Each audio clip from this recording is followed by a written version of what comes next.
नमस्कार, मैं इंद्रपाल चतुर्वेदी और आप देख रहे हैं मेट्रो मुंबई। दोस्तों, उद्धव ठाकरे शिवसेना उद्धव बाला साहब ठाकरे के सुप्रीमो उद्धव ठाकरे ने एक जबरदस्त ललकार आज लगा दी है। उद्धव ठाकरे की ललकार, सरकार कराए चुनाव बीएमसी महानगर पालिका का चुनाव। अगर हिम्मत है भारतीय जनता पार्टी में तो चुनाव करा करके दिखाए। 3 राज्यों को बीजेपी ने जीत लिया, छत्तीसगढ़, राजस्थान और मध्य प्रदेश। अब अगर जीत का दावा इतना मजबूत है, जीत का कॉन्फिडेंस इतना मजबूत है, तो भाजपा महाराष्ट्र में मुंबई महानगर पालिका का चुनाव करा करके दिखाए। हिम्मत है तो उद्धव ठाकरे को पूरा विश्वास है कि मुंबई महानगर पालिका में भाजपा को टिकने नहीं देंगे, यानी मुंबई महानगर पालिका पर कब्जा करके रहेंगे। मुंबई की जनता भाजपा को टिकने नहीं देगी। यहां पर जोड़ तोड़ के राजनीति महाराष्ट्र में चलने नहीं देगी। उनके हाथ से 2.5 साल हुए सत्ता चली गई है। महानगर पालिका में नगर सेवक इस समय नहीं काम कर रहे हैं। 2.5 साल से प्रशासन बैठा हुआ, प्रशासनिक गतिविधियां काम कर रही हैं। अब शिवसेना के पास यानी उद्धव ठाकरे के पास मुंबई महानगर पालिका का खाता नहीं है। ऐसे में वे चाहते हैं कि किसी भी तरीके से मुंबई महानगर पालिका का चुनाव हो और वो मुंबई महानगर पालिका पर अपना कब्जा जमाएं। लेकिन सवाल क्या खड़ा होता है, क्या सरकार चाहती है चुनाव ना हो? इसमें पेचीदा मामला क्या है? इस पे पेच कहां फंसा हुआ है? क्या कोर्ट में मामला नहीं है? 236 और 228 वार्डों को लेकर के जो खुद उद्धव ठाकरे के लोग ही अदालत में जाकर के इसके ऊपर याचिका दायर किए हुए, हाईकोर्ट में मामला पेंडिंग है। क्या इस बात को उद्धव ठाकरे नहीं जानते?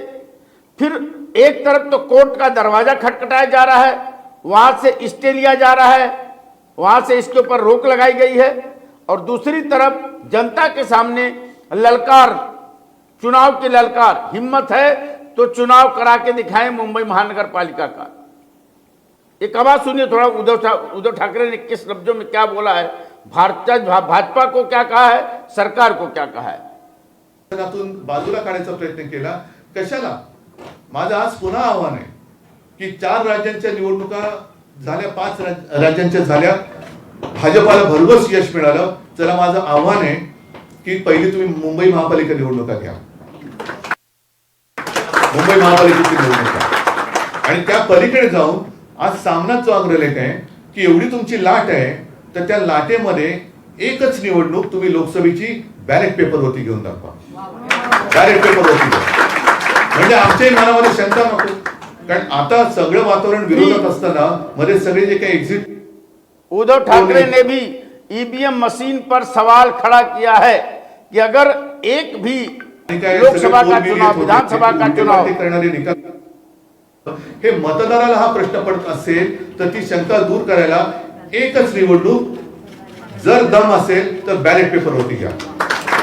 बॅलेट पेपरवरती मतमोजणी करायला वेळ लागत असेल, मान्य आहे, पण ज्या वेळेला निवडणुका लांबवल्या जातात, अगदी सिनेटची निवडणूक सुद्धा, साधी सिनेटची निवडणूक तुम्ही लांबवताय, त्याच्यात वेळ नाही तर मग मतमोजणीसाठी, जिकडे लोकशाहीचं आणि देशाचं भवितव्य ठरवणारी निवडणूक आहे, तिला मतमोजणीसाठी 2-3 दिवस लागले तर त्याच्यात फरक काय पडतो?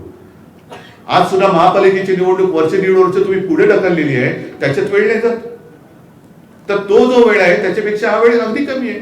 तर तुमच्यात हिंमत असेल आणि तुमच्यात एवढा आत्मविश्वास भरला असेल तर उद्या होणारी लोकसभेची निवडणूक ही एकच निवडणूक देशभर बॅलेट पेपरने यांनी घेऊन जिंकून दाखवावी, आणि नाही तर पहिली मुंबई महापालिकेची निवडणूक यांनी बॅलेट पेपरवरती घेऊन दाखवावी।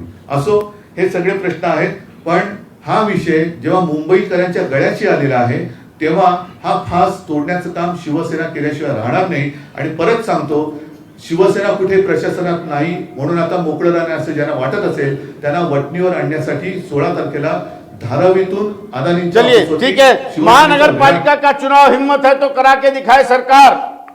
और भारतीय जनता पार्टी को इतना भरोसा है तो एक चुनाव, एक लोकसभा का चुनाव, एक कम से कम चुनाव बैलेट पेपर पर कराकर दिखाएं। यानी उद्धव ठाकरे ने सीधे सीधे में तौर पर हमला किया है कि यह पूरी जीत भारतीय जनता पार्टी की ईवीएम मशीन के जरिए हुई है। बैलेट पेपर पर चुनाव होगा तो भाजपा का सुपड़ा पूरे देश से साफ हो जाएगा। क्या अगर सत्ता में इंडिया आई तो ईवीएम मशीन बंद हो जाएगा? कोई दावा करेगा? और ईवीएम मशीन ही गड़बड़ है तो इंडिया गठबंधन क्या चुनाव में हिस्सा लेगी? और मुंबई महानगर पालिका का चुनाव, क्या उद्धव ठाकरे को मालूम नहीं है कि 228 और 236 वार्डों के मामला हाई कोर्ट में चल रहा है? उसको हटाया जाए, वहां से पहले कोर्ट से मामला खत्म हो। दूसरा, ओबीसी आरक्षण, ये भी मामला, ओबीसी के आंकड़ों का जो लिस्ट है वो भी मामला कोर्ट में है, पेंडिंग है। कई मामले कोर्ट में, जब तक कोई मामला विचाराधीन है, इसमें सरकार को बहाना मिलता है कि हम नहीं, ये कोर्ट के मैटर के चलते चुनाव को आगे कराया जा रहा है। और जब मुख्यमंत्री उद्धव ठाकरे थे, उसके 6 महीने पहले कार्यकाल, 6 महीने महानगर पालिका का कार्यकाल खत्म हो चुका था। क्यों नहीं चुनाव करा दिए गए? क्यों नहीं चुनाव करा दिए गए? महानगर पालिका का कार्यकाल खत्म होने के पहले, महानगर पालिका का समय पूरा होने के पहले, एकदम ठीक खत्म होते ही चुनाव क्यों नहीं करा दिए जाते? नहीं, मुंबई महानगर पालिका का चुनाव क्यों नहीं करा दिया? उसके पहले खत्म हो, समाप्त हो चुका था। कई महानगर पालिकाओं के चुनाव पेंडिंग हैं। लेकिन जब सत्ता जाती है तो जनता के साथ बोलने के लिए बहुत बातें सामने आ जाती है। उद्धव ठाकरे कितना खरा है, कितना सही है, मुंबई महानगर पालिका पर वाकई में वो कब्जा कर लेंगे, ये उनका विश्वास है। और मुंबई की जनता उनको भरपूर मतों से महानगर पालिका की सत्ता देगी। इसीलिए दावा कर रहे हैं कि बीजेपी में अगर हिम्मत है, सरकार में हिम्मत है, तो मुंबई महानगर पालिका का चुनाव करा के दिखाएं, क्योंकि 5 राज्यों में भाजपा को काफी यश मिला। उनका कहना है कि ईवीएम मशीन के जरिए ही सही जीत हासिल हुई, लेकिन अगर हिम्मत है तो मुंबई महानगर पालिका का चुनाव करा के दिखाएं। लेकिन क्या उद्धव ठाकरे ये भी बात बोलेंगे कि वो चुनाव उसी शर्त पे होगा कि हाँ, ईवीएम मशीन नहीं, बैलेट पेपर पर चुनाव होगा तो हम चुनाव में हिस्सा लेंगे, नहीं तो हिस्सा नहीं लेंगे। जीत गए तो ईवीएम मशीन सही, हार गए तो ईवीएम मशीन पर सवाल खड़े हो जाते हैं। सवाल बहुत कुछ है, क्यों उठते, क्यों निकलते हैं, क्यों आते हैं, ये सवाल सोचने की बात है। हर बार ईवीएम मशीन का रोना क्यों क्यों क्यों, आखिर क्यों? इसीलिए आज की सबसे बड़ी डिबेट, हमारे साथ हैं कांग्रेस पार्टी के प्रवक्ता राकेश शेट्टी, हमारे साथ हैं राजनीतिक विश्लेषक नीरज राय जी, अंसार बेग जी जुड़ने वाले भारतीय जनता पार्टी से, अनिल चितले जी जुड़ेंगे महाराष्ट्र नवनिर्माण सेना से, और हेमंत पांडे जुड़ेंगे, शिंदे गुट के प्रवक्ता हैं शिवसेना के, राम कुमार पाल जी हमारे साथ जुड़ेंगे, भारतीय किसान मोर्चा के कार्यकारी सदस्य हैं।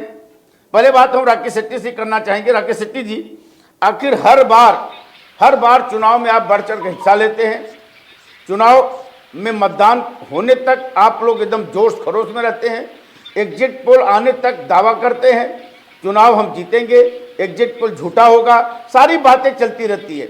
जैसे ही ईवीएम मशीन खुलता है, गिनती शुरू होती है, जीत गए तो सही है, हार गए तो ईवीएम मशीन पर उंगली उड़ जाती है। क्या उद्धव ठाकरे ने जो बोला कि 5 राज्यों में बीजेपी को काफी यश मिला है, हिम्मत है तो मुंबई महानगर पालिका का चुनाव करा के दिखाएं। लेकिन आपको भी मालूम होगा कि यह मामला कोर्ट में पेंडिंग है 236 और 228 वार्डों को लेकर के। ये शिवसेना मतलब उद्धव ठाकरे के गुट की तरफ से ही कोर्ट में याचिका दायर की गई है। वो याचिका उद्धव ठाकरे पहले वापस ले लें, फिर अगर ये दावा करते हैं, ये ललकार लगाते हैं, तो लोगों को लगेगा कि इनकी बातों में दम है। आखिर ये क्यों हो रहा है? देखिए, सबसे पहली बात, आपने 2 प्रश्न पूछा जी, मगर गलत व्यक्ति को पूछा। आपको ये प्रश्न दोनों शिवसेना उद्धव ठाकरे गुट के प्रवक्ता को पूछना चाहिए। पूछेंगे, आप भी उनके साथ हैं, आप महाविकास आप- आघाड़ी सरकार है आप- रही है जी, महाविकास आघाड़ी के नाते पूछ रहा हूँ जी। आप बहुत ही सीनियर एडिटर है। मेरा एक आपसे रिक्वेस्ट ऐसा रहेगा कि जब मैं बात कर रहा हूँ मेरा पूरा बात होने तक मुझे काटिए मत, जी। नहीं तो क्या है कि मेरी बात आप तक नहीं पहुंचेगी। देखिए, दो बात है कि पहली बात ये 4 राज्यों में जो चुनाव हुआ उसका जो रिजल्ट आया, हम लोग तो इसका स्वागत करते हैं। हमने तो कांग्रेस पार्टी ने तो ईवीएम के ऊपर ना डाउट उठाया ना प्रश्न चिन्ह उठाया। हमारा पूरा विश्वास है इलेक्शन कमीशन पे, पूरा विश्वास है ईवीएम पे। ईवीएम कांग्रेस पार्टी ने ही लाया था, जब कांग्रेस सत्ता में थी तभी ईवीएम आया था। तब तो भारतीय जनता पार्टी थी कि जो ईवीएम के विरुद्ध जाके किरीट सोमाई जी ने ईवीएम के खिलाफ जाके सुप्रीम कोर्ट में याचिका डाला था। जहां तक 4 राज्यों का चुनाव का प्रश्न है, उसका जो रिजल्ट है हम उसका स्वागत करते हैं। और अगर आप ओवरऑल देखते हैं, हम लोग मध्य प्रदेश, राजस्थान, छत्तीसगढ़ ये 3 राज्य हार चुके हैं और हम वहां की जनता का आभार व्यक्त करते हैं, क्योंकि आप अगर वोटिंग परसेंटेज देखोगे तो हम राजस्थान में 2% कम है बीजेपी से, छत्तीसगढ़ में 4% कम है और मध्य प्रदेश में 8% है। और चारों राज्यों का अगर आप देखोगे तो कांग्रेस और भारतीय जनता पार्टी के बीच में 11 लाख वोट कांग्रेस पार्टी को ज्यादा मिला। अभी आपका दूसरा प्रश्न है महानगर पालिका चुनाव के बारे में। आपने सही बोला कि ओबीसी सेंसस के कारण महानगर पालिका का चुनाव नहीं हो पा रहा है, मगर नवी मुंबई नहीं, मुझे आपका ऑडियो नहीं आ रहा सर, मुझे ऑडियो नहीं आ रहा। आवाज मेरी आवाज नहीं जा रही। हाँ, एक लाइन का काउंटर मेरा होगा। आपने बोला कि आपको मत जो है कम नहीं मिले हैं, मत में आप 2% खाली कम है राजस्थान में, 4% खाली मध्य प्रदेश में, तो मतलब मतों के आंकड़े से आप संतुष्ट हैं, मतों के आंकड़े से आप संतुष्ट हैं, इसका मतलब ईवीएम मशीन की गलती नहीं है। ईवीएम को आप दोष नहीं दे सकते जी। हमारे में कोई कमी रही होगी कि हम हमारी बात जी जनता तक नहीं पहुंचा पाए। जी जी जी। मैंने तो आपको शुरुआत में कहा कि हर चुनाव के बाद ईवीएम के ऊपर दोष मढ़ देना ये कोई सोल्यूशन नहीं है।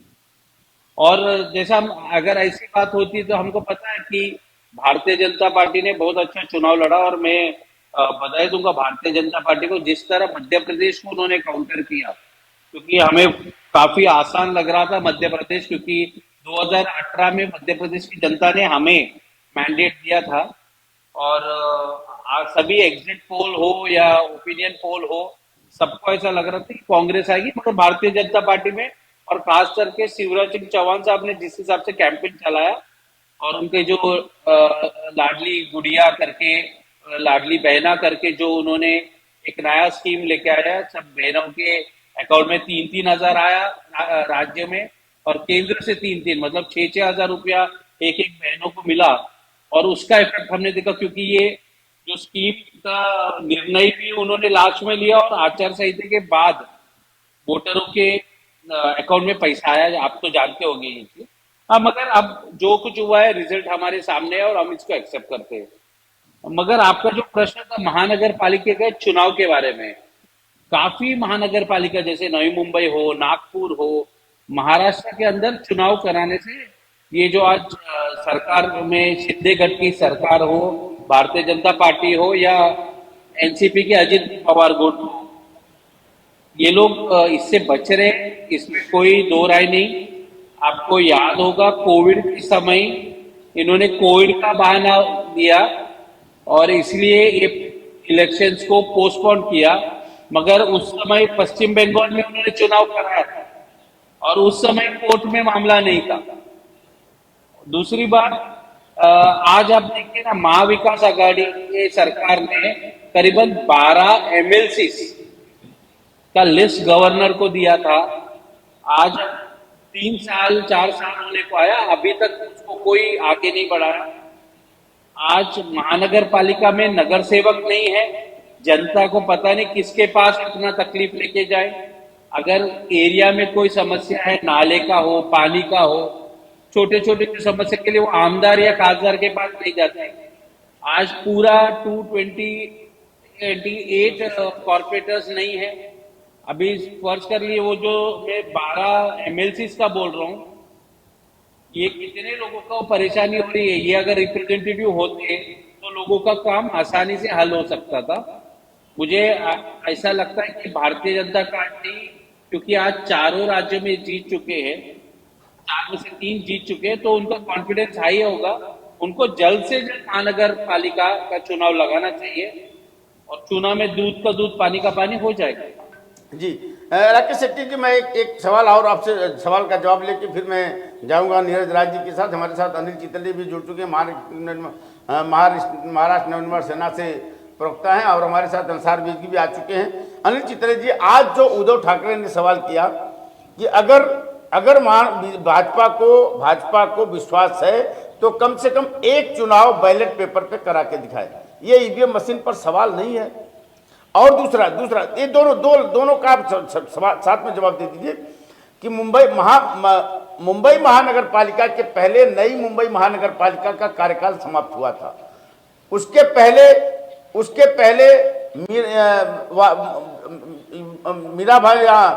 बसई विरार महानगर पालिका का चुनाव कार्यकाल खत्म हुआ था। मीरा भाईंदर महानगर पालिका का चुनाव कार्यकाल खत्म हुआ था। उस समय यहाँ पर महाविकास आघाड़ी की सरकार थी। उस समय यहाँ महाविकास आघाड़ी की सरकार थी। क्या महाविकास आघाड़ी सरकार और मैं बता रहा हूँ, जहां तक शायद आपको भी मालूम होगा कि निकाय चुनावों के लिए जो जिम्मेदारी है, निकाय चुनाव, नगर पालिका के चुनाव की जिम्मेदारी राज्य सरकार के अधीन में दिया गया है।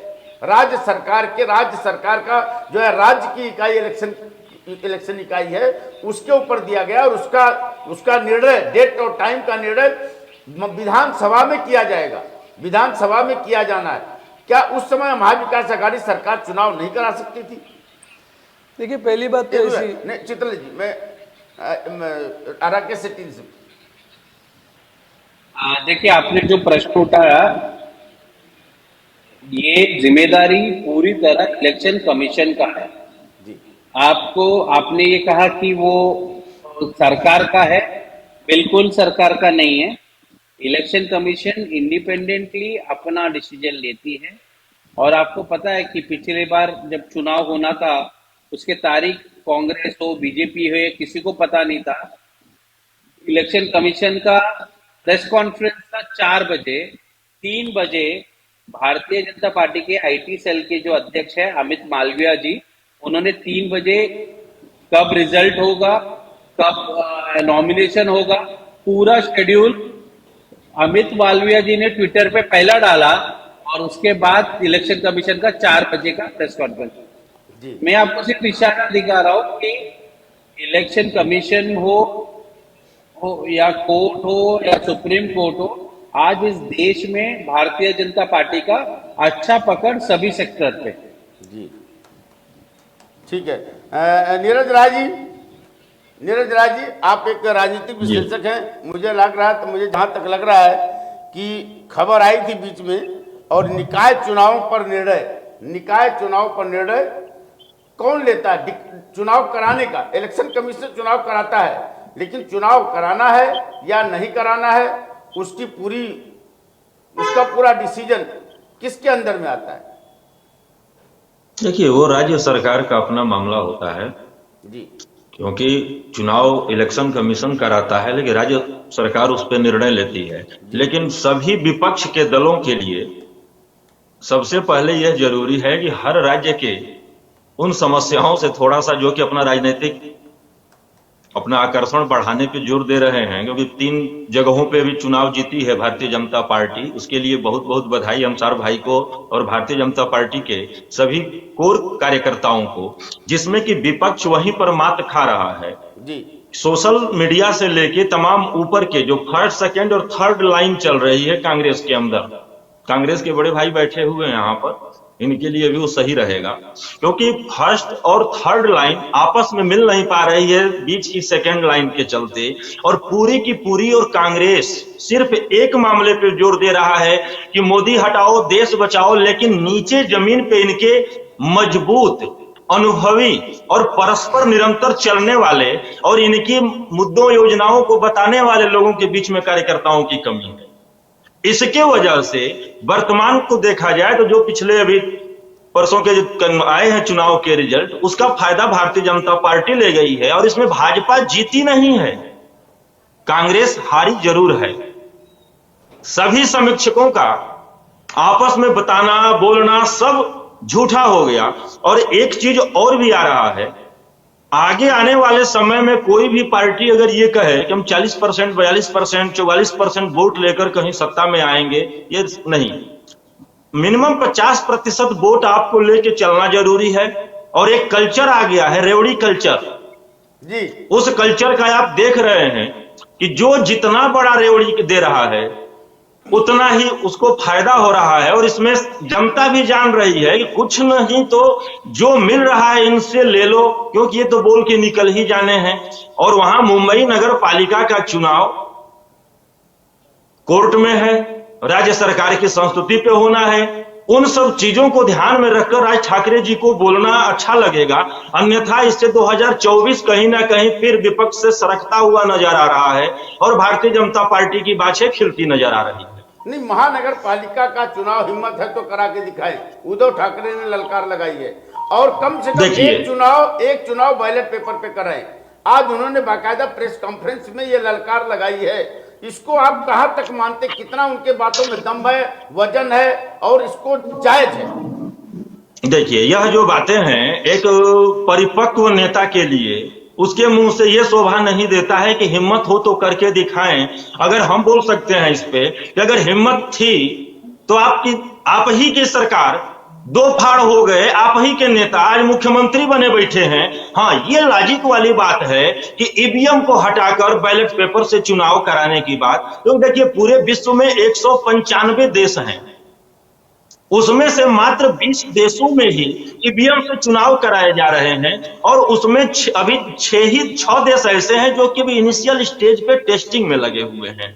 तो 195 में 20 निकाल दीजिए तो 175 देश अब भी ईवीएम से नहीं करा रहे हैं। और जैसे कि भूटान हो गया या आपका नेपाल हो गया, ये देशों में यहां से ही हम लोगों के देश से ही जाता है ईवीएम, अमेरिका में बंद है।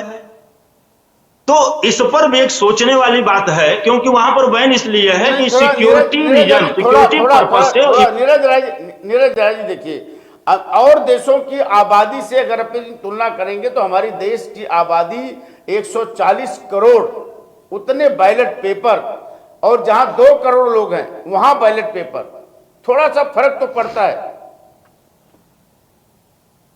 इसमें ईवीएम की शुरुआत ही 1982 से ही टेस्टिंग में चल रहा था, 99 के भी चुनाव में हुआ, आगे भी कुछ प्रदेशों में इसका इंप्लीमेंट किया गया। मेन कहने की बात यह है कि जिस डिवाइस में चिप लगा है, यह टेक्निकल पे मैं बात कर रहा हूं, राजनीतिक बात नहीं कर रहा हूं। जिस डिवाइस में चिप लगा है उसे अनसिक्योर होने के चांसेस बहुत ज्यादा रहते हैं।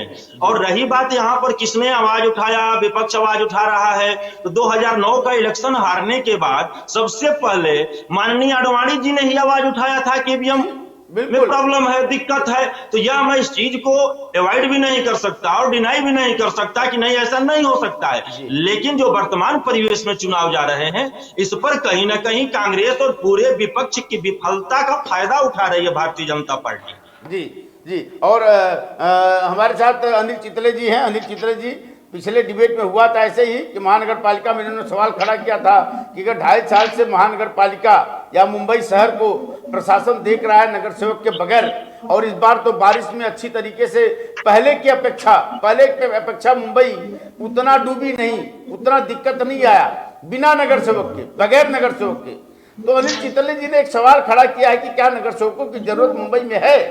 सवाल है, वाजिब है, नहीं है? अनिल चितले जी, देखिए, मैंने लास्ट अपना डिबेट हुआ था उसमें मैंने ये कहा था कि मुंबई के अंदर 2.5 साल हो गए, कॉरपोरेटर्स नहीं है, नगर सेवक नहीं है, फिर भी आम जनता के सारे काम आराम से हो रहे हैं। उस समय एक पैनलिस्ट थे, उन्होंने सवाल उठाया था कि क्या विधानसभा के एमएलए की जरूरत नहीं है, एमपी की जरूरत नहीं है, वो मुद्दा अलग है। लेकिन जब 2.5 साल से हम लोग एक्सपीरियंस कर रहे हैं कि जहां पर नगर सेवक नहीं है, वहां की महानगर पालिका के अंदर सारे काम आराम से हो रहे, कोई आम आदमी का कोई काम रुका नहीं है, टैक्स भरने का काम, साफ सफाई का काम हो रहा है, उनके घरों में पानी बराबर आ रहा है, बिजली बराबर आ रही है। तो अगर ऐसा सारा माहौल है और ऐसा कहीं लगता है तो कि इसके ऊपर फिर महानगर पालिका को एक्स्ट्रा खर्च करने की जरूरत क्या है? उनके पीछे बहुत सारे खर्चे होते रहते हैं, वो हमें देखने चाहिए। मैं जहां तक अभी उद्धव साहब की बात है, उद्धव साहब ने कहा कि उनको चुनाव करना चाहिए, तो बिल्कुल मैं इस बात से सहमत हूं कि इस वक्त मुंबई महानगर पालिका के चुनाव ये राज्य सरकार को या केंद्र सरकार को या महानगर पालिका के जो भी इसके निर्णय अधिकारी होंगे उनको शुरू कर देना चाहिए। मुद्दा ये उठा था कि भाई इसके बारे में उद्धव ठाकरे जो उनकी सेना है ये हाईकोर्ट चली गई, सुप्रीम कोर्ट चली गई, ऐसा मुद्दा निकला। लेकिन मुझे ये बता दीजिए कि जब ये मुद्दा जनता के दरबार से निकलकर कोर्ट में गया तब इस महाराष्ट्र राज्य के मुख्यमंत्री कौन थे? उद्धव साहब थे। उसी समय के नगर विकास मंत्री कौन थे? शिंदे साहब थे। अब इस राज्य के मुख्यमंत्री कौन है? शिंदे साहब है। अब अगर ये मुद्दा उद्धव साहब ने इंडिविजुअल तो नहीं रखा होगा, राज्य सरकार की तरफ से मुद्दा रखा गया है, और जब रखने वाली राज्य सरकार है और इस वक्त राज्य सरकार के मुख्यमंत्री उस समय के नगर विकास मंत्री हैं, तो ये मसला हल क्यों नहीं हो रहा है? नहीं, आपको जानकारी दे दें, ये मुद्दा हाई कोर्ट में तब गया जब यहाँ पर तख्ता पलट हो गया और यहाँ पर 236 की जगह 227 की जगह 227 वार्ड 236 वार्ड जो उद्धव सरकार ने किया था नहीं, उसको 227 पर ही किया गया। 227 वार्ड ऑलरेडी मुंबई के हैं, 227 के 236 पर लेकर 236 तब किया गया था जब यहाँ महाविकास आघाड़ी सरकार थी। चितली सुनिए, आपकी जानकारी कम है। 227 से 236 तब किया गया था जब यहाँ पर महाविकास आघाड़ी की सरकार थी, और वो आने के बाद महाविकास सरकारी हटने के बाद जब शिंदे की सरकार आई तो यहाँ पर 227 वार्ड फिर से कर दिया गया।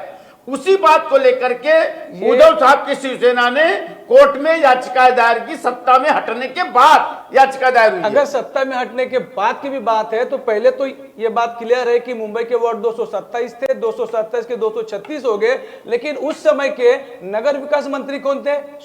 शिंदे साहब थे। इस वक्त के मुख्यमंत्री कौन है? शिंदे साहब है। अगर राज्य सरकार में पहले के सरकार में वो मंत्री थे, अभी के मुख्यमंत्री है, तो यानी कि ये सारा मसला जो है, ये सारा मुद्दा जो है, ये राज्य सरकार के हाथ में है। नहीं, अगर राज्य सरकार चाहे तो सॉल्व कर सकती है। मैं कानूनी बात मैं सुनिए पहले यहाँ पर देखिए, कानून के लोग जानकार भी बैठे। नीरज राय जी, कोर्ट में याचिका आपका भाई दायर कर देगा तो आपके पिताजी कुछ कर पाएंगे क्या? नीरज राय जी की आवाज खोलिए। अनिल चितले जो के बताइए, अनिल चितले को समझाइए। चला जाता है तो उसमें सरकार कुछ नहीं कर सकती है, वो अपने आप कोर्ट के मामले लीगली तौर पे एक बात सुन लीजिए, मैं लीगली जानकारी लेकर बात कर रहा हूं। मैं शिवसेना के जो नगर सेवक थे उनके साथ यहाँ पर आने से पहले इस मुद्दे के ऊपर मैंने उनको फोन किया, उनके साथ में मैंने फोन के ऊपर बातचीत की, चर्चा की, और उन्हीं की तरफ से जो मुझे जानकारी मिली मैं वही जानकारी दे रहा हूँ। ऐसा नहीं कि मैं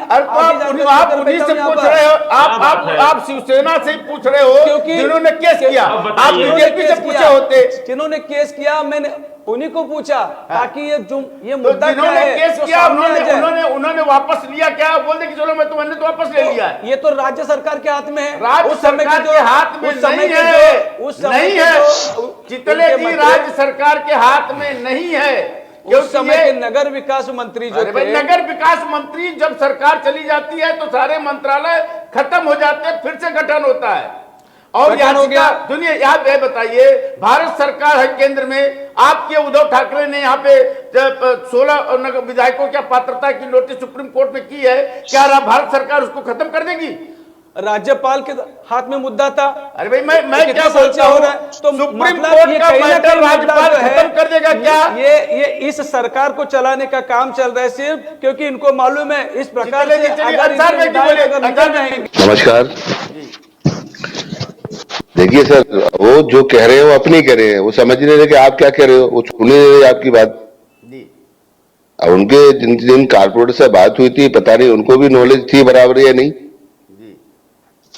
227 से 236 किए थे, जब सत्ता चेंज हुई तो वही ही लोग गए थे कोर्ट में,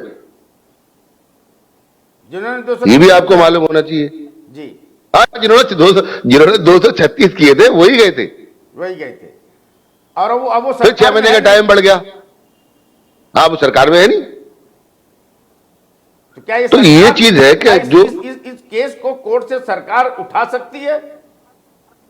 सर एक बात बताइए, कोर्ट के मामले में कोई सरकार वरकार दखल नहीं दे सकती। कोर्ट सरकार में दखल दे सकता है अगर डालेंगे सरकार के खिलाफ। लेकिन आप लोग तो बोलते हैं कि राम मंदिर बनवा दिया मोदी ने कोर्ट में दखल देके। सर अब देखिए, आप अपनी राय कह सकता है, क्या बात कहेगा, हम किसी की जुबान नहीं पकड़ सकते। कानून जो है ना, वो कानून के तरीके से होता है, किसी के कहने से कुछ नहीं होता है जी। जो कानून की किताब में होगा वही होगा। कोर्ट में जो है आपकी या मेरे कहने से होगा। कागज चाहिए, उसके लिए सबूत चाहिए, सबूतों के आधार पर फैसले होते हैं, जहां तक मेरी अपनी जानकारी है। अब लोग कोई कुछ भी कहे, लेकिन बात मसला ये नहीं है। बात फिर क्या आ जाती है कि ईवीएम बाहर जाती है तो ईवीएम खराब है, अगर चुनाव जीत जाती है तो ईवीएम। तो ये फैसला आप करिए कि अच्छी है या खराब है, ये कौन करेगा, ये आप तय करिए। कभी अच्छी बताते हो, कभी खराब बताते हो, तो फैसला आपको करना है। बहुत सारी चीजें होती है, आपको लगता है कि गलत हो रहा है तो आपको बहुत सारी कानूनी प्रक्रिया है, आप उसमें जाइए। 10 साल आपने लगातार सरकार रही थी, चलाई थी, तभी ईवीएम खराब नहीं थी। कई और राज्यों में जीत जाते हैं आप तो ईवीएम खराब नहीं है, कोई और सरकार बन जाती है तो आपको ईवीएम खराब लगती है। आप ये कहिए ना कि आपके नेता ही खराब है, नेता अच्छे नहीं है। नेता बनाइए आप, ईवीएम छोड़िए। वार्डों के स्तर से अपने कार्यकर्ता बनाइए, नेता पैदा कीजिए, फैक्ट्री लगाइए नेताओं की। वो फैक्ट्री पे आपकी में जंग लग गई है, अच्छी चाहिए आपको। चाबी जिसके पास अच्छी होती है, जंग खुला हुआ ताला खुल जाता है सर। नेता चाहिए अच्छे जी। वो कौन पैदा करेगा? खाली एसी में बैठ के नहीं होते सर, जमीन से जुड़ के रहना पड़ता है। आपको मालूम है भारतीय जनता पार्टी किस बूथ पे देख लीजिए, उद्धव ठाकरे ने ललकार लगाई है कि हिम्मत है तो बीएमसी का चुनाव करा के सर देखिए, जंगल में शेर दहाड़ता है तो खाली जंगल में आबाद रहेगी, वो शहर में नहीं आती है। आपको घर से निकल के जनता करना पड़ेगा। जब आपके साथ में वोट रहेगा, घर में वोट मिल रहा है या नहीं मिल रहा है, घर में बैठ के कुछ नहीं होता। आपको जनता के बीच में कितना जाते हैं उधर साहब, पता कर लीजिए आप, या टीवी के साथ। नेता मैं फिर आपको बता दूं, नेता 3 प्रकार के हैं आज की तारीख में।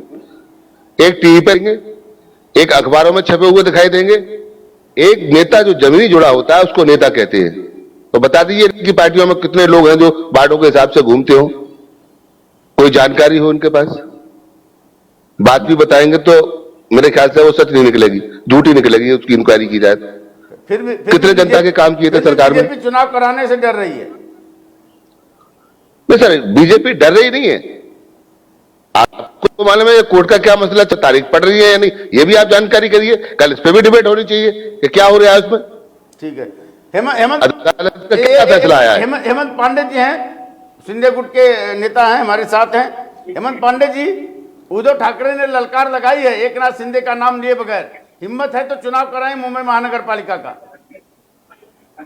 इंद्रपाल जी आपको नमस्कार, सभी पैनलिस्ट को नमस्कार और आपके चैनल के दर्शकों को नमस्कार जी। देखिए, मैं इस बात के ऊपर ये कहूंगा, नाच ना आए आंगन टेढ़ा जी। क्योंकि जब आप 2.5 साल पहले सत्ता में थे, जीत के आए थे, अच्छा परफॉर्मेंस किया था, तब ईवीएम आपके लिए मायने था। और आज जब आपका परफॉर्मेंस और बीजेपी का जी ईवीएम के ऊपर लगा रहे हैं। आपकी आवाज नहीं आ रही है। मेरी आवाज आ रही है इंद्रपाल जी? अभी आ रही है? आप अभी आ रही है? बोलिए। तो मेरा कहने का मतलब देखिए, ये जो मुद्दा उन्होंने उठाया कि हिम्मत है तो बीएमसी का चुनाव करके दिखाइए, उनको पता होना चाहिए जब एक परिसीमन का मुद्दा और ओबीसी का मुद्दा कोर्ट में पेंडिंग है और जानबूझ के ललकार रहे हैं, जानबूझ के सरकार के ऊपर एलिगेशन कर रहे हैं, उसका कोई मतलब है क्या? ये तो एक बोलते हैं ना नवसिखिए नेता की तरह है। अरे आप परिपक्व नेता की निशानी नहीं है इस तरह से बातें करना।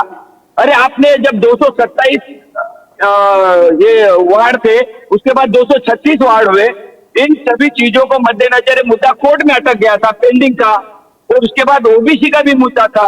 तो इसके लिए सरकार क्या करे आप बताओ? अगर कोर्ट का आदेश आता है तो कल के कल सरकार तैयार है इलेक्शन करवाने के लिए, हम डर नहीं रहे हैं। हम भी चाहते हैं कि समय पे चुनाव हो, लेकिन आप आए दिन उंगली रखोगे, मुद्दा बनाओगे, इसमें कोई मतलब नहीं है। और जनता मुंबई की बहुत समझदार है, पढ़ी लिखी जनता, अनपढ़ नहीं है कि आप उसको रेवड़ी दे दे के अपना उल्लू सीधा करोगे।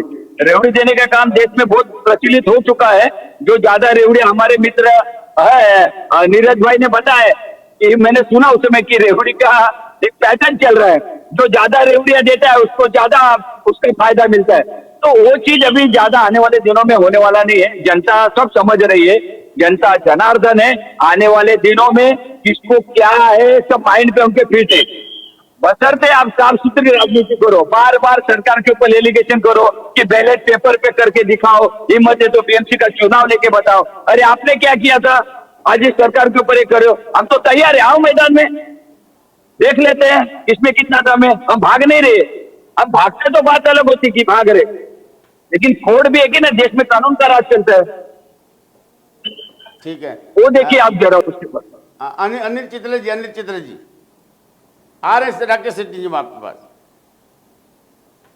देखिए कुछ देर पहले मैंने कहा था कि इस वक्त मुंबई के जो महानगर पालिका के चुनाव का मुद्दा मैंने कहा था, और जबकि आपने कहा कि ऐसा नहीं है वैसा नहीं है, इसकी जानकारी मैंने ली हुई है। आप यहाँ के एंकर है, आप चैनल है, और चैनल के ऊपर जब आप बात करते हैं तो आपकी आवाज़ अच्छी रहेगी, बड़ी रहेगी, उस बात से मैं ये नहीं करता हूँ। लेकिन जिस तरह से आप जानकारी लेकर यहाँ पर बैठते हैं, उसी तरह से हम भी यहाँ पर जानकारी लेकर बैठते हैं। जी। इसके बारे में मैं आपको बता देता हूँ कि जो मुद्दा मैंने उठाया, उस समय के मुख्यमंत्री, उसी समय के ये जो महाविकास आघाड़ी की सरकार थी, उसी सरकार के एक मंत्री रह चुके हमारे शिंदे साहब, आज वो इस राज्य के मुख्यमंत्री है और सत्ता आपके हाथ में है। क्या महानगर पालिका के चुनाव अगर करना चाहेंगे तो सरकार करवा नहीं सकती है? अगर हर बात को अगर आप कोर्ट में लेकर जाएंगे तो फिर हमको सरकार की जरूरत क्या है? जितने मुद्दे निकलेंगे कोर्ट में रखो, और जो कोर्ट है हमारी, हाई कोर्ट को राज्य चलाने दो, सुप्रीम कोर्ट को देश चलाने दो। नेताओं की जरूरत क्या है? पॉलिटिकल जो पार्टियां बनी है उनकी जरूरत क्या पड़ती है? फिर हर मुद्दे के ऊपर अगर हम चाहेंगे कि भाई ये मसला कोर्ट में पड़ा है, कोर्ट का निर्णय आएगा, उसके बाद में हम लोग डिसीजन होंगे, लेकिन इसके लिए भी कुछ रास्ते होते हैं कि जब आप इस मुद्दे को विधानसभा के अंदर खड़ा करते हैं, विरोधी पक्ष हो गए, सत्ता के जो पक्ष हो गए, ये सारे मिलकर अगर इसके ऊपर निर्णय करते हैं और इस निर्णय को करने के बाद अगर आप जनता के पास इस मुद्दे को लाएंगे तो ये मुद्दा हल हो सकता है। लेकिन हर बार ये कहना कि ये मुद्दा कोर्ट में है, कोर्ट का फैसला आएगा, उसके बाद में हम लोग करेंगे, तो ये तो इसका जवाब नहीं हो जाता है। जी राकेश शेट्टी जी हैं तो मैं उनसे कुछ कमेंट करवाना चाहेंगे। नीरज राज जी क्या बोलेंगे आप? देखिए, इस पर जो है, जब कोर्ट में मामला है तो उस पर जबरदस्त पैरवी की जरूरत होती है, और ये जरूरी नहीं है कि पक्ष करे उस पे। विपक्ष भी जब सत्र चलता है तो उसमें जोर आजमाइश कर सकता है और इस पे मांग कर सकता है कि नहीं, इस पे तत्काल चुनाव कराया जाए, कोर्ट में इस चीज पे आवेदन दिया जा सकता है। अभी अंसार भाई एक बहुत बढ़िया बात बता रहे थे कोर्ट का और सरकार का। शायद ये भूल गए हैं कि जब राम मंदिर का जब मामला चला था ना, कहना नहीं चाहिए लेकिन इस पे बोलना जरूरी है। 91-92 से जब राम मंदिर का मामला चल रहा था, कोर्ट में चलता था, और हमारे देश में यह चीजें हैं कि अगर कोर्ट के लोअर कोर्ट चले या ऊपर के कोर्ट में, उस मामले को हम सार्वजनिक अपने लिए प्रयोग में नहीं ला सकते हैं। लेकिन राम मंदिर का मामला हर बार भारतीय जनता पार्टी के मैनिफेस्टो में रहा है। यह कोर्ट का उल्लंघन हुआ है, संविधान का उल्लंघन हुआ है।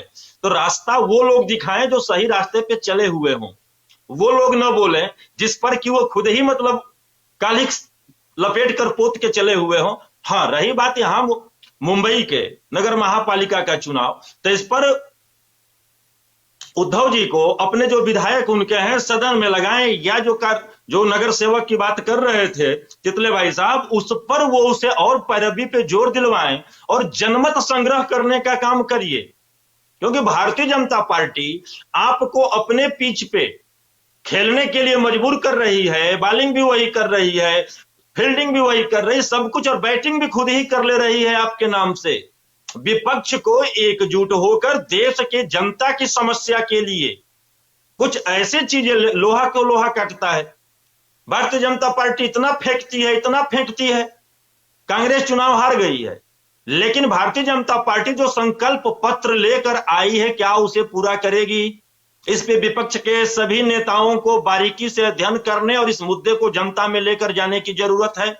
क्या कहीं यह उसी तरह से 2014 में जब सरकार बनी थी, किसान बीमा एकजुट क्या होगा कराया गया था भाजपा सरकार के द्वारा, और उसमें बोला गया था कि यह कंपलसरी है, किसानों के रीढ़ की हड्डी है।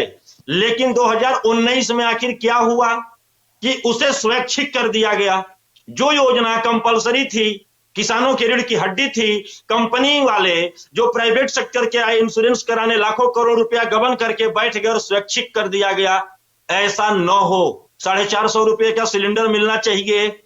इन सब चीजों को, उसके संकल्प पत्र को आप लेकर चलिए और उसी से चुनाव लड़ने की बात करिए। फिर देखिए लोहा को लोहा काटेगा और देश की जनता और महाराष्ट्र की जनता या किसी भी प्रदेश की जनता के यह हित में मामला रहेगा। क्योंकि राजनीतिक दल बनते और बनाए ही जाते हैं जनता के लिए, न कि स्वहित के लिए।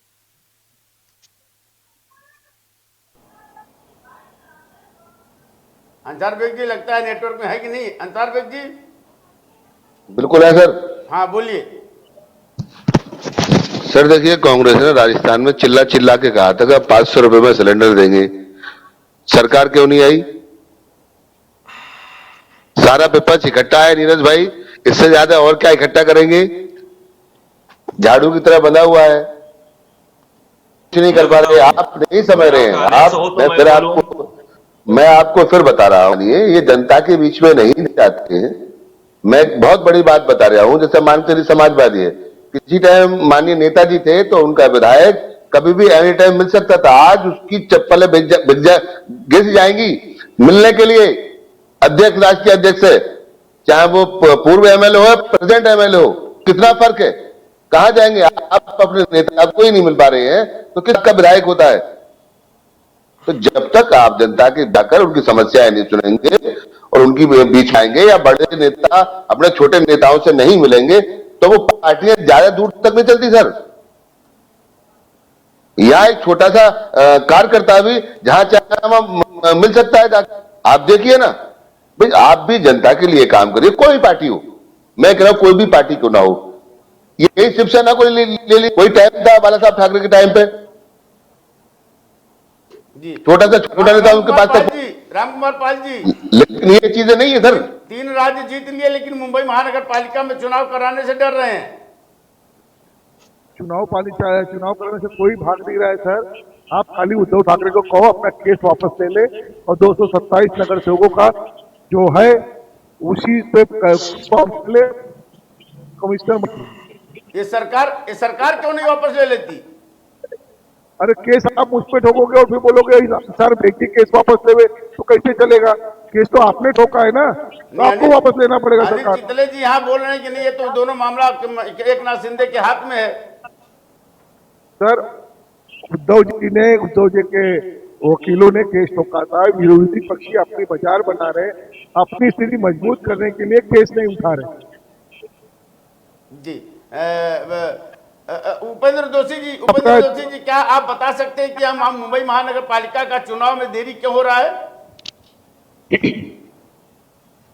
वो तो बात सही है कि स्टे है, तो स्टे सरकार नहीं ले सकती? स्टे सरकार वापस नहीं ले सकती? नहीं, साथ में वो भी बात सही है कि सरकार को चुनाव जल्दी नहीं कराना है। नहीं, लेकिन ये स्टे रहते हुए चुनाव कराया जा सकता है? नहीं कराया जा सकता। तो ये स्टे कौन वापस लेगा? अभी सरकार सही तरीके से सुप्रीम कोर्ट में लड़ाई नहीं दे रही है। अच्छा, मतलब लड़ाई नहीं दे रही, चलिए। और मतलब लड़ाई लड़के निकलने के बाद ही चुनाव हो सकता है। नहीं नहीं, मेरा बात सुनिए, जरा समझिए मेरा बात। जी कि 236 सीट पे अगर चुनाव हो गया तो क्या क्या उसमें नुकसान होने वाला है सरकार को?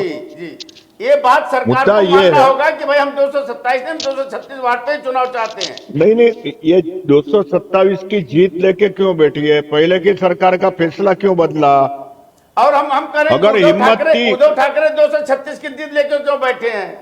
नहीं, उद्धव ठाकरे जी की सरकार ने 236 का जो मान्य किया था, जी उसके बाद नई सरकार आने के बाद वो फैसला घुमा दिया, 227 पे किया।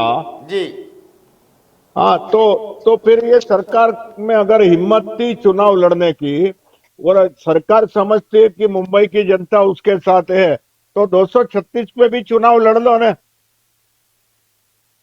क्यों उसके बारे में 236 और 227 के झगड़े में पड़ रहे हैं? उन्होंने आके कैबिनेट में क्यों 227 पास किया?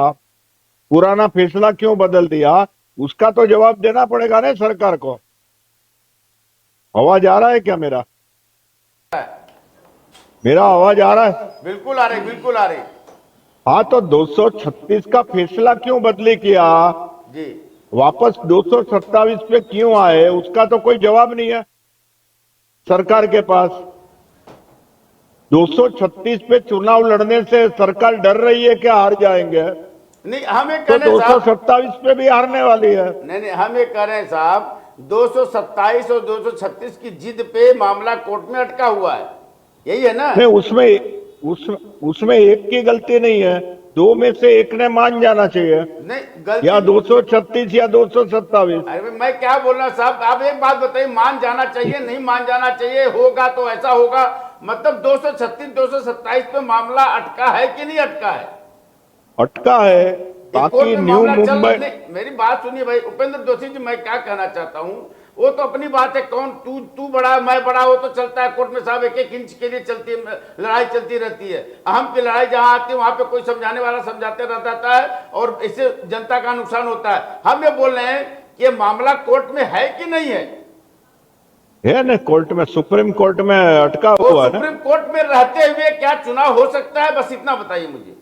नहीं हो सकता, नहीं हो सकता। अनिल चितले जी थोड़ा सा कुछ क्लियर करने के मैटर को।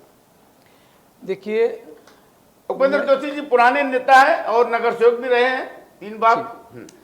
देखिए, मैंने पिछली बार भी कहा था और थोड़ी देर पहले भी मैंने कहा था कि मुंबई महानगर पालिका के अंदर नगर सेवकों की अभी ज़रूरत है क्या, क्योंकि पिछले 2.5 साल से मुंबई महानगर पालिका के अंदर नगर सेवक पद खाली है, फिर भी मुंबई की जनता के सारे काम आराम से हो रहे चल रहे हैं। हाँ। हर काम आराम ये से सवाल हो रहा बहुत है। बड़ा खड़ा किया है। ये हुआ, लेकिन अगर उद्धव साहब, मैं कोई उद्धव साहब की पार्टी का प्रवक्ता नहीं हूं, लेकिन मैं अपनी राय यहाँ पे रखना चाहता हूं कि अगर राज्य सरकार की तरफ से अगर इलेक्शन करवाना चाहेंगे तो क्या राज्य सरकार करवा नहीं सकती है?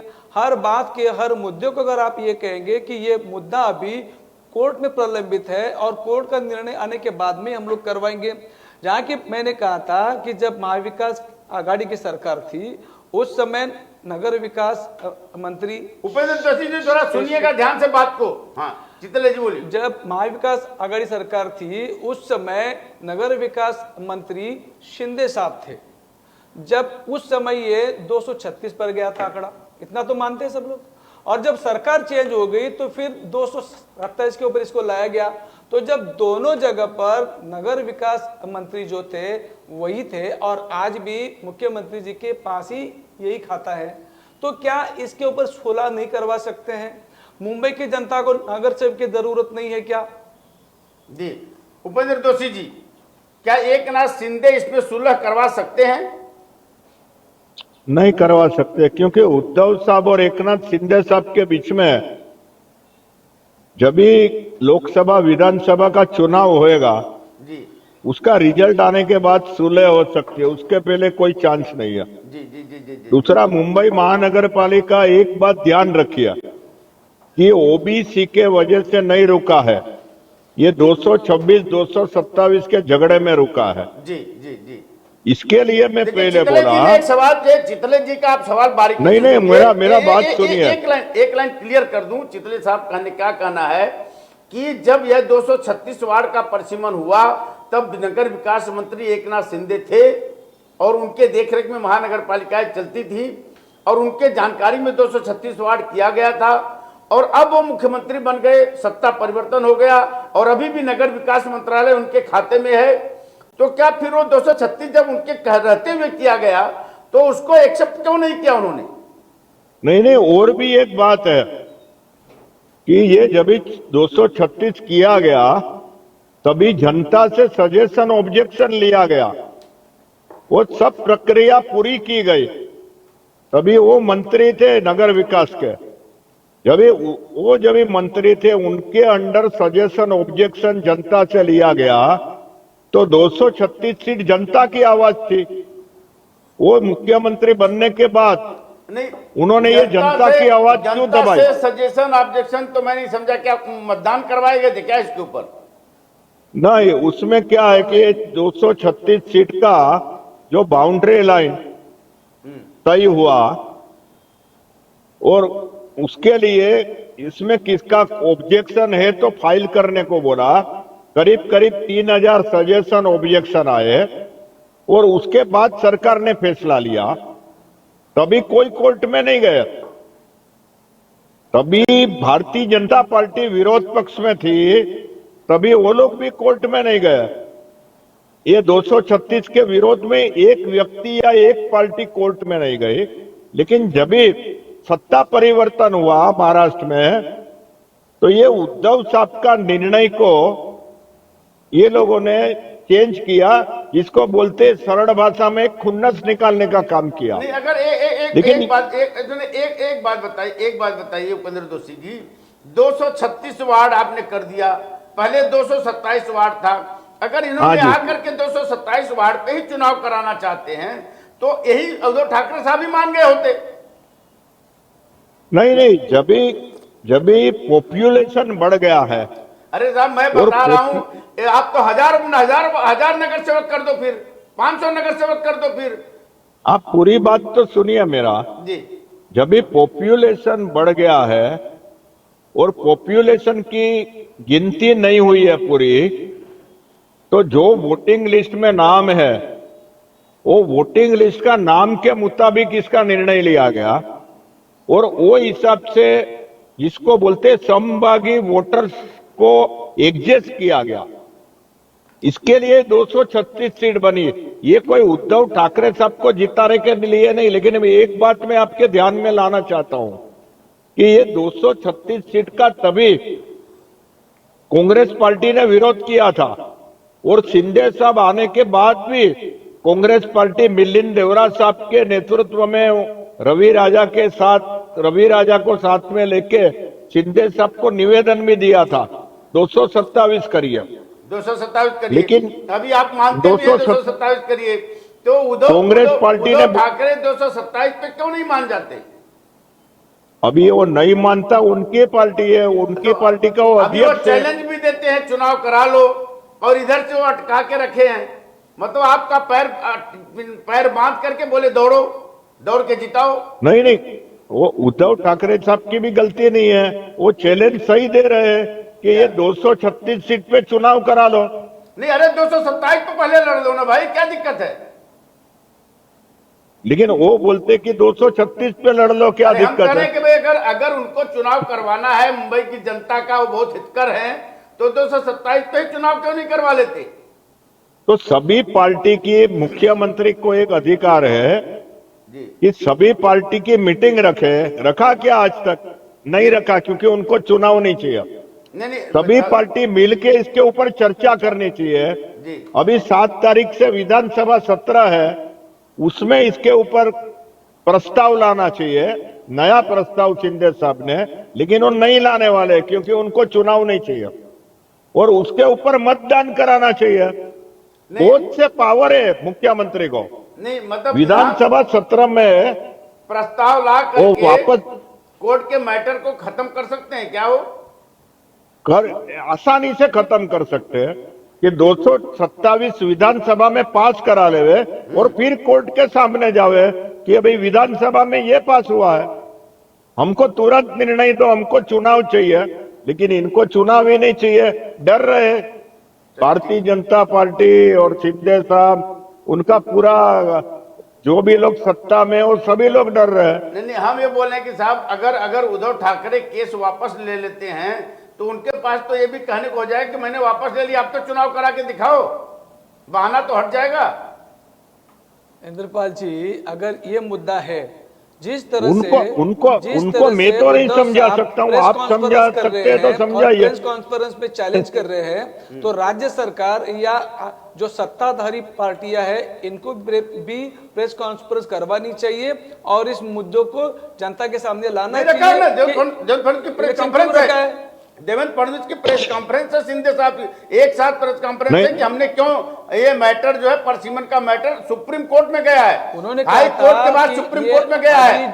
अभी जो नहीं, मेरा बात सुनिए, हम अक्टूबर नवंबर में चतुर्वेदी साहब आ जाएगा और उसके बाद में हम लोग इलेक्शन करवाएंगे। भाई साहब, मैं तो समझता हूँ, नहीं, मेरी बात सुनिए जी, मुंबई छोड़ के बाकी जगह पे 15 महानगर पालिका पे क्यों चुनाव नहीं करा रहे शिंदे साहब,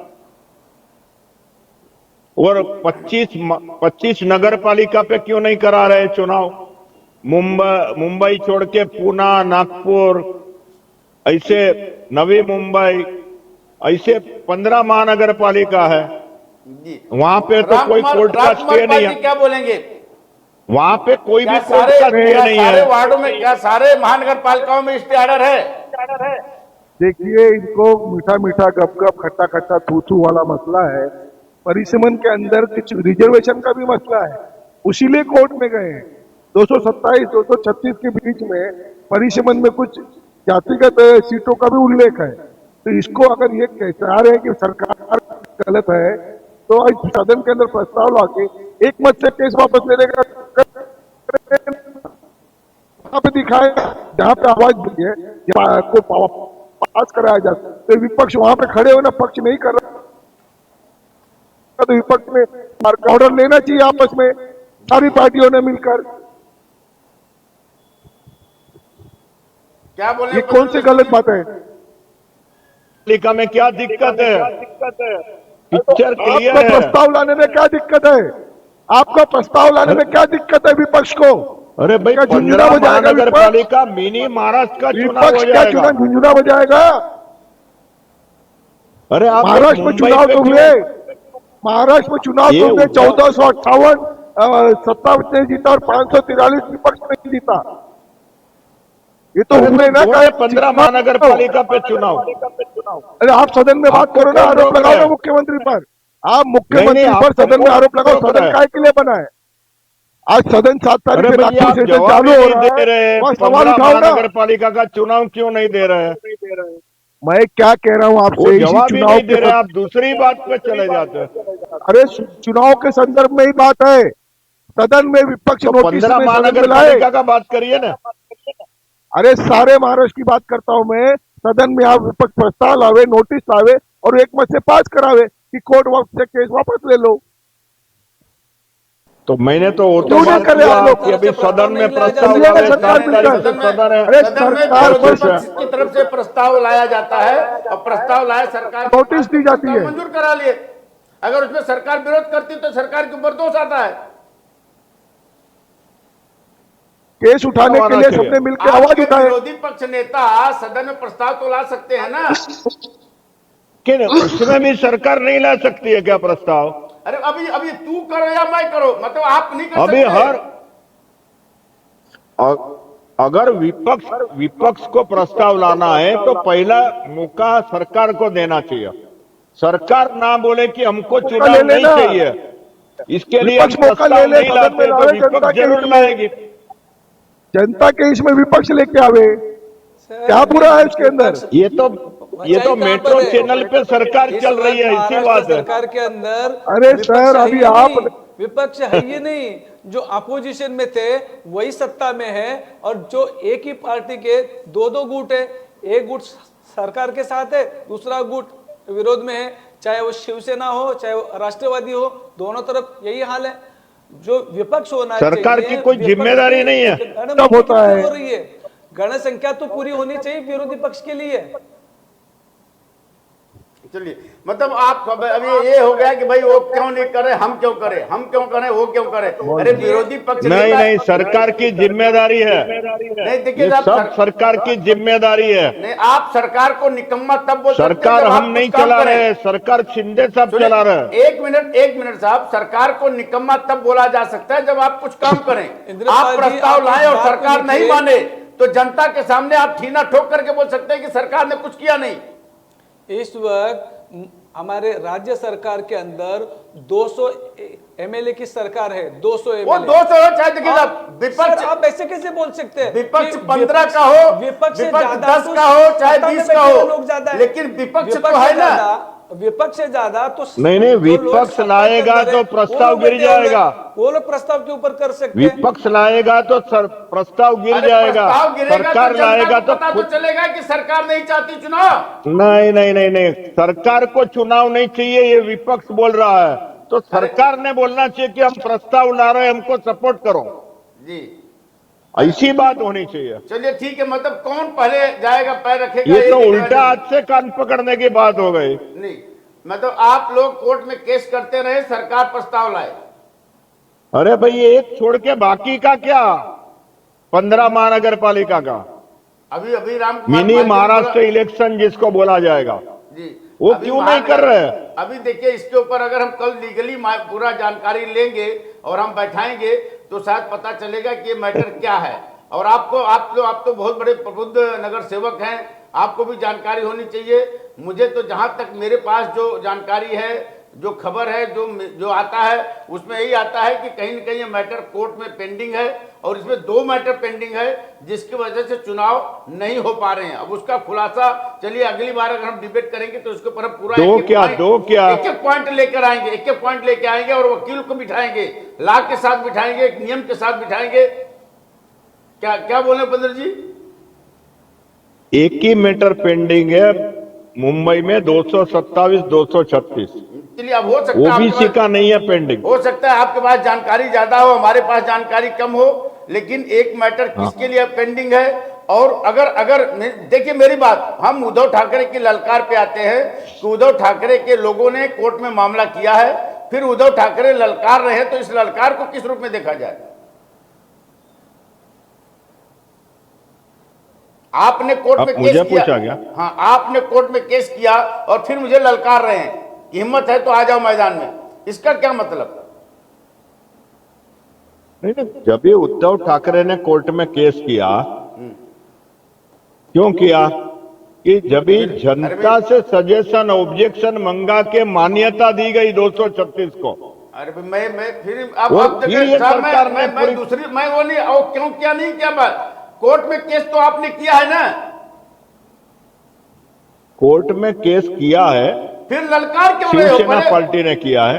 अरे फिर ललकार क्यों रहे हो जब कोर्ट अरे का भाई, एक- दूध का दूध पानी का पानी हो जाएगा। 7 तारीख को विधानसभा सत्र शुरू होता है, सरकार प्रस्ताव लावे।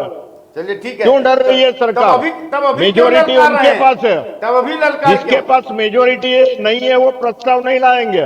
चलिए ठीक है, नहीं आप तो कल बोलेंगे कि ये सरकार के अविश्वास की दरखास्त लाओ। कहां से लाएंगे अविश्वास की दरखास्त? क्या हमारे पास इतने वोट है क्या? नहीं, आपके विपक्ष लोकसभा में अविश्वास होती प्रस्ताव नहीं, लाए नहीं थे पूर्ति क्या? हो ही नहीं सकता है। अविश्वास प्रस्ताव लाया नहीं गया था क्या लोकसभा में? नहीं ला सकते। और लाएगा तो क्या होएगा मालूम है? था क्या मणिपुर के समय? नहीं लाएगा तो क्या होएगा वो भी मालूम था। नहीं, लेकिन ला के और अभी ये लाएगा। लाना तो चाहिए, कोई तो आगे बढ़े, जनता तो पता चल जाएगा। नहीं, सरकार चुनाव चाहती है, विपक्ष चुनाव चाहता है, लेकिन सरकार नहीं होने दे रही है, क्योंकि तो केस वापस लेने के लिए भी तैयार है, सरकार फिर भी अड़ी हुई है। नहीं, वो तो जब भी चुनाव आएगा तभी जनता के बीच में नक्की होएगा कि सरकार का क्या इरादा था। चलिए ठीक है, वो बहुत तो बहुत तभी धन्यवाद। बात होएगी। चलिए ठीक है, बहुत बहुत धन्यवाद। हम इसका पूरा लीगली मैटर की जानकारी पूरा देंगे एक अगले डिबेट में। ये मैटर महानगर पालिका का चुनाव आखिर क्यों डिले हो रहा है और तमाम तरीके के जो चैलेंज, चुनौती, ललकार हो रहे हैं वो क्यों हो रहे हैं, महाराष्ट्र के और महानगर पालिकाओं को चुनाव में क्यों दे रही है, सारी बात पर चर्चा होगी, सारी बात पे हम डिबेट करेंगे। लेकिन आज फिलहाल इस मुद्दे पर इतना ही। एक तरफ कोर्ट में मैटर, दूसरी तरफ ललकार। जनता को पसंद नहीं आ रही है, क्या करे सरकार। सवाल ये खड़ा होता है कि चुनाव क्यों नहीं हो रहे हैं, आखिर सरकार क्यों नहीं झुकती है अगर जनता का भला हो रहा है तो, और जनता का भला अगर नहीं है तो सरकार फिर क्यों नहीं बोलती थी कि नहीं चुनाव नहीं कराने हैं। दोनों मैटर, दोनों चीजें साफ है। कोर्ट में कौन गया है, कौन नहीं गया है, स्टे कहाँ नहीं है, उस पूरे बात को समझना बहुत जरूरी है। इसके बाद ही कोई निर्णय हो पाएगा। लेकिन फिलहाल इस डिबेट पे इतना ही। दोस्तों, इस डिबेट को लाइक करें, शेयर करो, अपना कमेंट हमारे पास जरूर भेजें, क्योंकि आपके कमेंट से हमारे सवाल खड़े होते हैं और हमारा पैनल आगे बढ़ता है। तो ऐसे ही अपना कमेंट भेजते रहिए, अपना प्यार बनाए रखिए। कल शाम 5 बजे फिर किसी मुद्दे के साथ मुलाकात होगी। तब तक के लिए नमस्कार।